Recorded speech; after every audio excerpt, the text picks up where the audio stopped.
This is StoryLink Radio. Our stories are presented before a live audience, then recorded for the StoryLink Radio podcast for your on-demand listening pleasure. Please visit StoryLinkRadio.com for show notes, to find out how to join our live audience, and for lots of free stuff, including free audiobooks and much more. This episode is the next chapter in MORTE D'ARTHUR. Please remember to visit www.storylinkradio.com. Chapter 4 of the Death of King Uther Pendragon. Then within 2 years King Uther fell sick of a great malady, and in the meanwhile his enemies usurped upon him, and did a great battle upon his men, and slew many of his people. Sir, said Merlin, ye may not lie so as ye do, for ye must to the field, though ye ride on a horse litter. For ye shall never have the better of your enemies, but if your person be there, then shall ye have the victory. So it was done as Merlin had devised, and they carried the king forth in a horse litter, with a great host toward his enemies.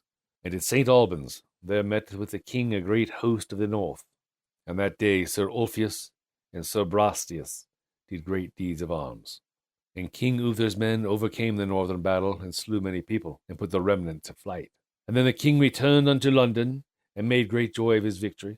And then he fell passing sore sick, so that 3 days and 3 nights he was speechless. Wherefore all the barons made great sorrow, and asked Merlin what counsel were best. There is none other remedy, said Merlin, but God will have his will. But look ye all barons be before King Uther to mourn, and God and I shall make him to speak. And so in the morn all the barons with Merlin came tofore the king. And then Merlin said aloud unto King Uther, Sir, shall your son Arthur be king after your days of this realm with all their appurtenance? Then Uther Pendragon turned him, and said in hearing of them all, I give him God's blessing and mine, and bid him pray for my soul, and righteously and worshipfully, that he claim the throne, upon forfeiture of my blessing. And therewith he yielded up the ghost, and then was he interred as long to a king. Wherefore the queen, fair Igraine, made great sorrow, and all the barons. Check back soon for the next chapter of MORTE D'ARTHUR.